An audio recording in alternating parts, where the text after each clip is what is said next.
السلام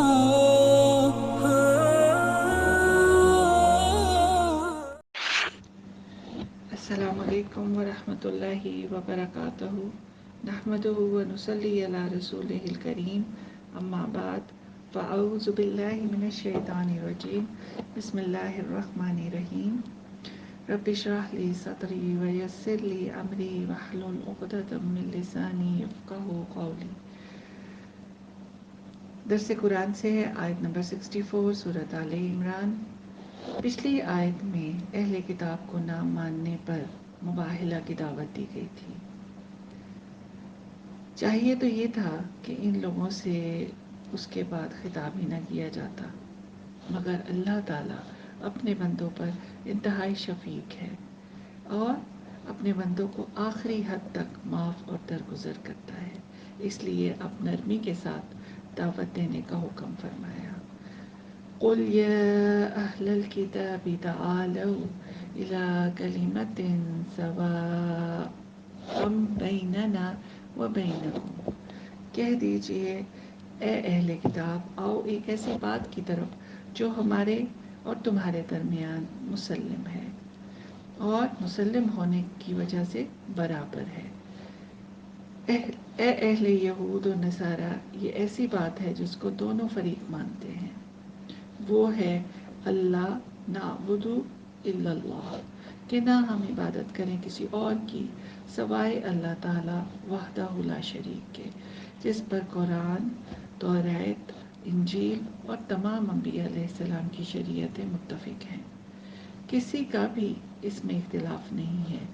اور ہم اور تم دونوں اس بات پر بھی متفق ہیں کہ اللہ تعالیٰ کے ساتھ کسی کو شریک نہ ٹھہرائیں۔ اللہ تعالیٰ اپنی ذات اور صفات میں وحدہ لا شریک ہے۔ دوسرا یہ کہ سب آسمانی کتابیں یہی تعلیم دیتی ہیں، کسی کو صفت الوہیت سے متصنف نہ کرو، اور تیسری بات، میں بھی، ہم اور تم ہم خیال ہیں، یعنی کہ تیسری بات میں بھی ہم اور تم ہم خیال ہیں کہ ہم میں سے کوئی کسی دوسرے کو رب قرار نہ دے اللہ تعالیٰ کو چھوڑ کر، اور نہ اللہ تعالیٰ کی نافرمانی کا حکم دے، نہ ہی غیر اللہ کی اطاعت کا مشورہ دے۔ اگر اسلاف، احبار، رہبان، پادری، ربائی اطاعت الہی کے خلاف حکم دیں تو اس کو نہ مانا جائے کہ یہی تو رب بنانا ہے کہ اللہ کے علاوہ کسی اور کی مانی جائے۔ پھر اگر وہ لوگ نہ مانیں اور اعراض کریں تو تم لوگ کہہ دو کہ تم سب گواہ رہنا کہ ہم تو مسلمان ہیں، اللہ رب العزت کے فرما بردار ہیں، یعنی امت محمد صلی اللہ علیہ وآلہ وسلم کے پیروکار ہیں۔ معرف القرآن میں ہے کہ اس آیت کے تحت مفتی شفیع صاحب نے لکھا ہے کہ اس آیت سے دعوت اور تبلیغ کا ایک اہم اصول معلوم ہوتا ہے کہ جس بھی جماعت یا فرد کو دعوت دین دی جائے تو اس کے غلط نظریات کا ذکر نہ کیا جائے، پہلے اس چیز کی دعوت دی جائے جس پر دونوں کا اتفاق ہو۔ جب نبی صلی اللہ علیہ وسلم نے روم کے بادشاہ ہرقل کو دعوت نامہ بھیجا تھا، اس میں بھی یہی حکمت مد نظر رکھی تھی، تو اس کا ترجمہ یہ ہے کہ بسم اللہ الرحمن الرحیم، یہ خط محمد صلی اللہ علیہ وآلہ وسلم کی طرف سے، جو اللہ کے بندے اور اس کے رسول ہے، روم کے بادشاہ ہرقل کی طرف ہے۔ سلامتی ہو جو ہدایت کی پیروی کرے، اما بعد، میں تم کو اسلام کی دعوت دیتا ہوں، اسلام لے آؤ، سلامت رہو گے، اور اللہ تعالیٰ تم کو دوہرا اجر دے گا۔ اگر تم اعراض کرو گے تو پوری رعایا کا یا رئیسوں کا کہ گناہوں کا بوجھ بھی تم پر ہوگا۔ اور پھر یہی آیت پوری لکھی، یا اہل کتاب سے لے کے مسلمون تک۔ امام زہری فرماتے ہیں کہ یہ یعنی رومی پہلے لوگ تھے جنہوں نے جزیہ ادا کیا، جبکہ محمد بن اسحاق کا کہنا ہے کہ یہ پہلے جزیہ دینے والے نجران کے لوگ ہیں۔ بہرحال دونوں نے اسلامی حکومت کی اطاعت مان لی اور جزیہ دینا قبول کیا۔ اب ہم دیکھتے ہیں کہ جو ابن کثیر کی تفسیر ہے اس میں کچھ ڈیٹیل اس کے بارے میں آتی ہے، اس کے پس منظر کے بارے میں، جس کو لینا بہت ضروری ہے، یعنی اس کے شان نزول کے بارے میں۔ تو اس سے اسی آیت میں 64 کے حوالے سے یہ خاص بات ہے کہ بخاری کی شرح میں اس واقعے کا مفصل ذکر آتا ہے، جس میں ہے کہ ابو سفیان جبکہ دربار کیسر میں بلوائے گئے اور شاہ کیسر روم نے حضور صلی اللہ علیہ وسلم کے نسب کا حال پوچھا تو انہیں کافر اور دشمن رسول صلی اللہ علیہ وسلم ہونے کے باوجود آپ کی خاندانی شرافت کا اقرار کرنا پڑا، اور اسی طرح ہر سوال کا صاف اور سچا جواب دینا پڑا۔ یہ واقعہ صلح حدیبیہ کے بعد کا اور فتح مکہ سے پہلے کا ہے۔ اس باعث کیسر کے سوال کے جواب میں کہ کیا وہ یعنی صلی اللہ علیہ وسلم بد عہدی کرتے ہیں، تو ابو سفیان نے کہا کہ نہیں کرتے، لیکن اب ایک معاہدہ یعنی حدیبیہ کی طرف اشارہ تھا کہ ان سے ہوا ہے، نہیں معلوم اس میں وہ کیا کریں۔ ان تمام باتوں کے بعد یہ نامہ مبارک پیش کیا جاتا ہے، یعنی کہ وہاں پر جو الفاظ آ رہے ہیں وہ یہ آ رہے ہیں کہ بسم اللہ الرحمن الرحیم من محمد الرسول اللہ الی ہرقل عظیم روم، سلام علی من تبع الہدی، اما بعد فانی ادعوک بدعایت الاسلام، اسلم تسلم واسلم یؤتیک اللہ اجرک مرتین، فإن تولیت فإن علیک اثم الرئیسین۔ اس کے بعد یہ پوری آیت اتری اور اس میں جو ہے وہ ہمیں یہی محسوس ہوتا ہے کہ اس میں جزیہ کا حکم آیا، اور جیسے کہ میں نے ابھی آپ کو بتایا ہے، امام ظاہری فرماتے ہیں کہ سب سے پہلے جزیہ انہی لوگوں نے دیا تھا، ادا کیا تھا، اور اس بات میں مطلقاً اختلاف نہیں ہے کہ آیت جزیہ جو ہے وہ فتح مکہ کے بعد اتری۔ بس یہ اعتراض ہوتا ہے کہ جب یہ آیت فتح مکہ کے بعد نازل ہوئی تو پھر فتح سے پہلے حضور صلی اللہ علیہ وسلم نے اپنے خط میں ہرقل کو یہ آیت کیسے لکھی، کیونکہ یہ آیت اس خط کے اینڈ میں آتی ہے۔ تو اس کے جو جواب دیے گئے ہیں ان میں سے پہلا یہ ہے کہ یا تو یہ آیت 2 مرتبہ اتری ہو، اول حدیبیہ سے پہلے اور دوسرا فتح مکہ کے بعد، اور دوسرا جواب یہ ہے کہ ممکن ہے شروع صورت سے لے کر اس آیت تک وفد نجران کے بارے میں اتری ہو، یا یہ آیت اس سے پہلے بھی اتر چکی ہو۔ اس صورت میں ابن اسحاق کا یہ فرمانا ہے کہ اسی کے اوپر کی کچھ آیتیں اسی وفد کے بارے میں اتری ہیں اور یہ محفوظ نہ ہوں اس وقت، کیونکہ ابو سفیان والا واقعہ سراسر اس کے خلاف ہے۔ تو یہیں سے تھوڑا سا نا اس میں کنفیوژن آتی ہے، لیکن یہ اسی لیے یہ سب چیزیں آ رہی ہیں کہ اس کو ہم دور کر سکیں۔ تیسرا جواب یہ ہے کہ ممکن ہے وفد نجران حدیبیہ سے پہلے آیا ہو اور انہوں نے جو کچھ دینا منظور کیا ہو یہ صرف مبالغہ سے بچنے کے لیے بطور مطلب اس کے مصالحت کے ہو، نہ کہ جزیہ دیا ہو، اور یہ اتفاق کی بات ہو کہ آیت جزیہ اس واقعے کے بعد اتری، جس سے اس کا اتفاق الحاق ہو گیا، اور ایسا کئی بار ہو چکا ہے۔ مثلا حضرت عبداللہ بن جہش رضی اللہ تعالیٰ عنہ نے بدر سے پہلے ہی غزوہ کے مال غنیمت کو 5 حصوں میں تقسیم کیا اور 5واں حصہ باقی رکھ کر دوسرے حصے کو لشکر میں تقسیم کرنے کا کہا، اور پھر اس کے بعد مال غنیمت کی تقسیم کی آیتیں بھی اسی کے مطابق اتری اور یہی حکم نافذ ہوا۔ چوتھا جواب یہ ہے کہ احتمال ہے کہ رسول اللہ صلی اللہ علیہ وسلم نے اپنے خط میں جو ہرقل کو بھیجا اس میں یہ بات اسی طرح بطور خود لکھی ہو، پھر حضرت کے الفاظ ہی میں وہی نازل ہوئی ہو۔ مثلاً منافقوں کا جنازہ پڑھنے کی بابت بھی انہی کی بات قائم رکھی گئی، چنانچہ مقام ابراہیم کے مصلی بنانے سے متعلق بھی اسی طرح وہی نازل ہوئی، بس یہ آیت بھی اسی طرح رسول اللہ کے فرمان کے مطابق ہی اتری ہو، یہ بہت ممکن ہے۔ تو یہ وہ چند چیزیں ہیں جس میں اگر کبھی ذہن میں یا کوئی اعتراض کرے تو پھر اس کا یہ یہاں پر جواب دیا جا رہا ہے۔ اس کے بعد اسی میں آ رہا ہے ابن کثیر میں کہ کلمہ جو ہے نا، کلمہ جو لفظ ہے یہاں پر جو آ رہا ہے کلمتن سوا ان، کلمے کا اطلاق مفید جملے پر ہوتا ہے، اور سوا کے معنی عدل و انصاف، جیسے ہم یہ کہتے ہیں کہ ہم تم برابر ہیں، یہ اس پر ہوتا ہے۔ آیت نمبر 65 ہے، تفہیم القرآن سے ہے، فرمایا یا اہل الکتاب لما تحاجون فی ابراہیم، اے اہل کتاب تم کیوں جھگڑا کرتے ہو ابراہیم علیہ السلام کے بارے میں، جبکہ نہیں نازل ہوئی تھی توریت یا انجیل مگر ان کے بہت بعد، یعنی ابراہیم علیہ السلام کے بہت بعد۔ تورات اور انجیل کے نزول کے بعد یہودیت اور عیسائیت پیدا ہوئیں، تو یہ بات ایک معمولی عقل کا بھی سمجھ سکتا ہے کہ جو مذہب پیدا ہی نہیں ہوا اس پر پہلے آنے والا کیسے ہو سکتا ہے، اور ابراہیم علیہ السلام جس مذہب پر تھے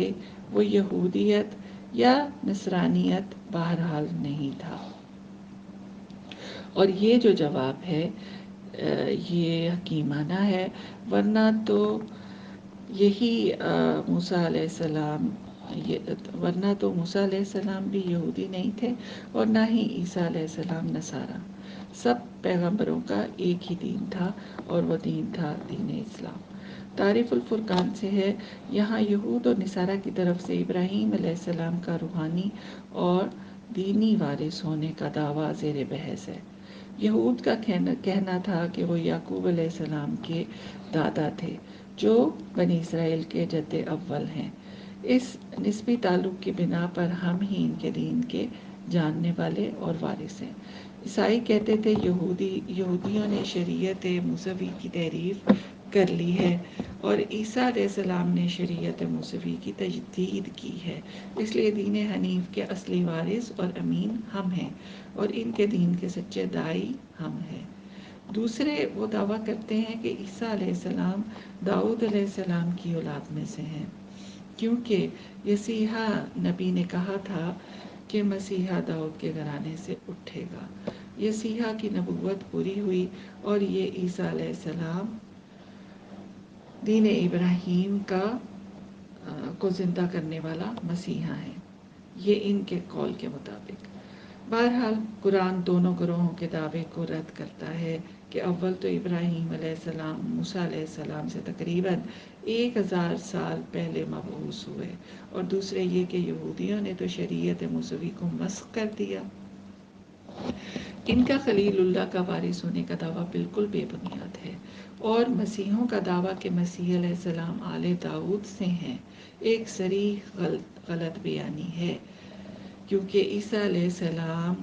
کی وراثت تو اپنی ماں مریم صدیقہ سے قائم ہوتی ہے جو کہ آل عمران سے تھیں۔ عیسیٰ علیہ السلام کا داؤد علیہ السلام سے کوئی نسبی تعلق نہیں تھا، پھر تثلیث کو ماننے والے دین حنیف کے وارث کیسے ہو سکتے ہیں؟ تو یہ ایک بہت بڑا سوالیہ نشان ہے۔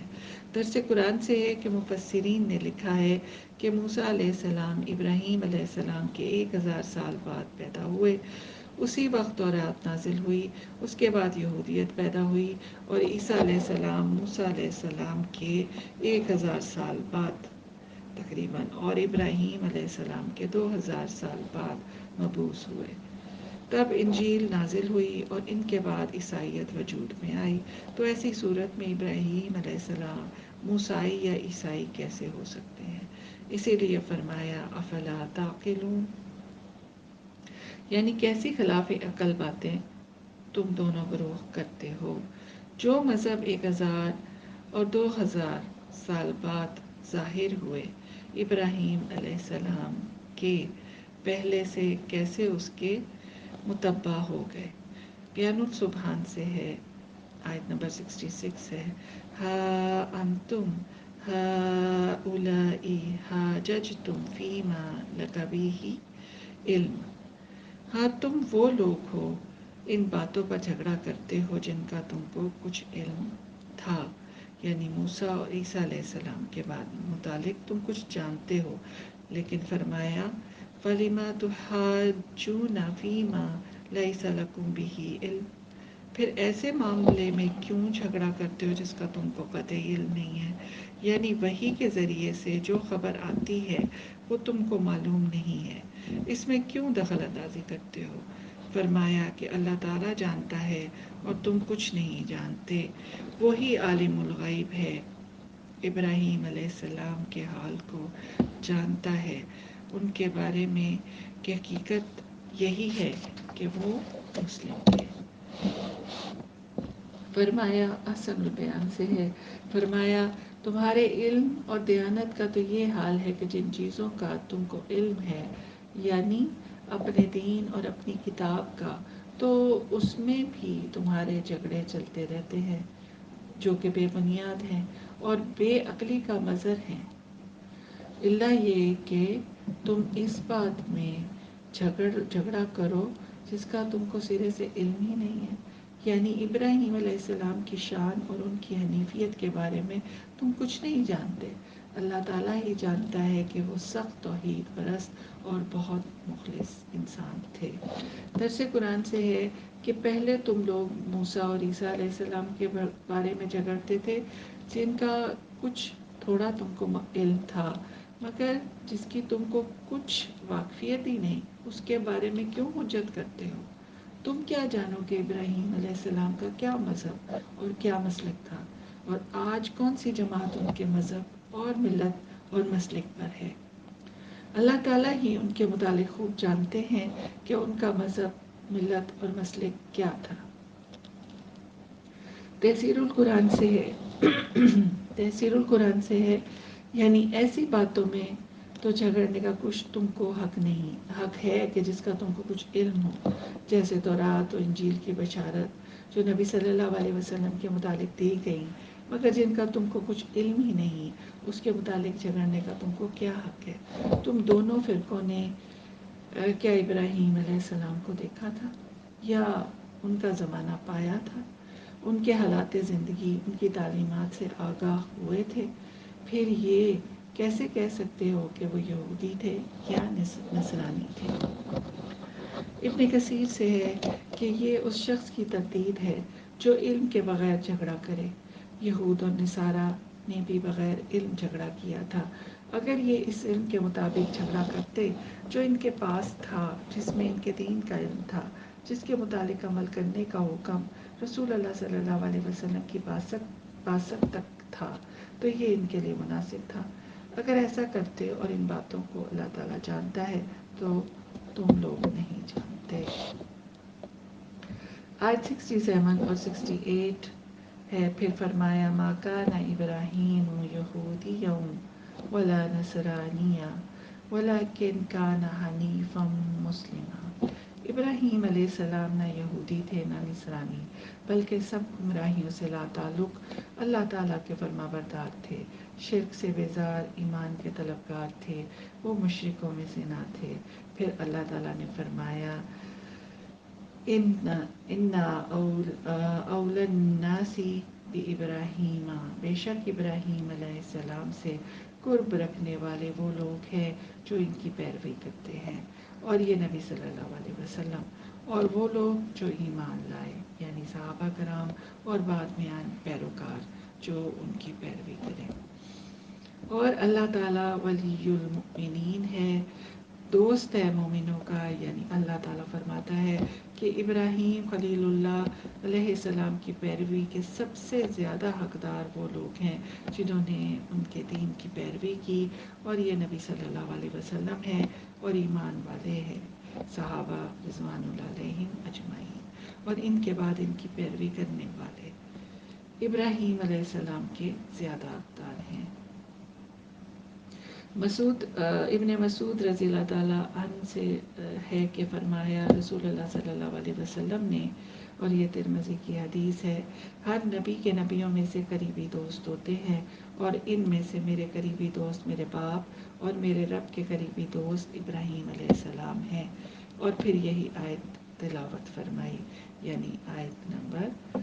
67 سے 68، یعنی اللہ تعالیٰ ان تمام مومنین کا دوست ہے جو اس کے رسولوں پر ایمان لانے والے ہیں۔ درس قرآن سے ہے کہ ابراہیم علیہ السلام نہ یہودی تھے، نہ نصرانی، نہ موسیٰ علیہ السلام کی امت میں تھے، نہ عیسیٰ علیہ السلام کی، بلکہ وہ پکے سچے مسلم حنیف تھے۔ حنیف کے معنی ہیں سب کی طرف سے بیزار ہو کر ایک اللہ کے فرما بردار ہو جانا۔ یہ درس قرآن سے آپ کو بتا رہی ہوں، سب باطل راستوں کو چھوڑ کر حق کا راستہ پکڑ لینا۔ اے یہود اور نصارہ، تم سب کا ابراہیم علیہ السلام کے متعلق دعویٰ بالکل غلط، خلاف عقل اور نقل ہے۔ چنانچہ یہود اور نصارہ کو زیب نہیں دیتا کہ وہ ابراہیم علیہ السلام کی موافقت کا دعویٰ کرے۔ ان کی موافقت کا حق صرف ان لوگوں کو ہے جو ان کے قدم بہ قدم چلیں، ان کے زمانے میں بھی اور اب بھی۔ چنانچہ ان کی ملت پر چلنے والے نبی اکرم صلی اللہ علیہ وسلم ہیں اور امت مسلمہ ہے جو ان کی پیروی کرتے ہیں، اور اللہ تعالیٰ ہی اہل ایمان کا ولی اور حامی ہے۔ احسن البیان سے ہے کہ قرآن میں اللہ تعالیٰ نے حکم دیا ان اتبع ملت ابراہیم حنیفا، یہ کہ پیروی کرو ابراہیم علیہ السلام کے دین کی جو حنیف تھے۔ یہ سورہ نحل کی آیت نمبر 123 ہے۔ وہ پکے محب تھے، کسی طاغوتی طاقت کے سامنے جھکنے والے نہیں تھے، اور وہ مشرکین کے دین پر کیسے ہو سکتے ہیں۔ تفسیر القرآن سے ہے، آیت نمبر 69 ہے، فرمایا وَدَّتْ طَائِفَةٌ مِّنْ أَهْلِ الْكِتَابِ لَوْ يُضِلُّونَكُمْ، چاہتا ہے ایک گروہ اہل کتاب میں سے کہ کاش آپ صلی اللہ علیہ وسلم کو گمراہ کرتے ہیں، نعوذ باللہ، یعنی ان کا بس چلے تو گمراہ کرتے ہیں، اور فرمایا نہیں وہ گمراہ کر سکتے کسی کو سوائے اپنے آپ کے، مگر ان کو اس کا شعور نہیں ہے۔ یہاں یہود کے چند کرتوتوں کا ذکر ہے۔ ان کی پہلی کوششیں یہ تھیں کہ کسی طرح کچھ مسلمانوں کو یہودی بنا لیا جائے، اور اس سلسلے میں انہوں نے کچھ مسلمانوں کو گمراہ کرنے کی کوشش بھی کی۔ درس قرآن میں ہے کہ عمار رضی اللہ تعالیٰ عنہ، حذیفہ رضی اللہ تعالیٰ عنہ اور معاذ رضی اللہ تعالیٰ عنہ کو اپنے دین میں داخل ہونے کی دعوت دی تھی، اس پر یہ آیت نازل ہوئی۔ اتنے کبار صحابہ بھلا یہودیوں کے دام میں کیسے پھنس سکتے تھے، بلکہ اس پر یہودیوں کی بڑی رسوائی ہوئی۔ دوسری کوشش ان کی یہ تھی کہ تورات کی وہ آیت جن میں نبی آخر الزمان صلی اللہ علیہ وآلہ وسلم کی بشارت دی گئی، ان کو عوام میں شائع نہ ہونے دیا جائے، ان کو مشہور ہونے سے روکا جائے، اس سلسلے میں مکر و فریب، حق کا انکار، کسی بات سے بھی دریغ نہ کیا جائے۔ ان کوششوں سے میں وہ کامیاب تو نہ ہوئے، بلکہ مزید گمراہی میں مبتلا ہو گئے۔ تیسری سازش اگلی آیت میں ہے۔ بیان السبحان سے آتا ہے کہ بنی نذیر، بنی قینقاع، بنی قریظہ تینوں یہودی قبائل نے 3 صحابہ رضوان اللہ علیہم اجمعین کو بہکا کر اپنے دین میں داخل ہونے کی دعوت دی۔ اس پر ارشاد فرمایا اہل کتاب میں سے ایک گروہ تم کو ورغلا کر اسلام سے پھیرنا چاہتا ہے، مسلمان تو ان کے بہکانے سے گمراہ نہیں ہو سکتے، اس بہکانے کا وبال انہی کی گردن پر ہوگا۔ ان کے حواس اتنے خراب ہو گئے ہیں کہ ان کو اس بات کا بھی احساس نہیں ہے کہ اس گمراہی کا نقصان کس کو ہوگا۔ دعا ہے کہ یہ مغضوب اور ضالین اب ہی توبہ کر لیں۔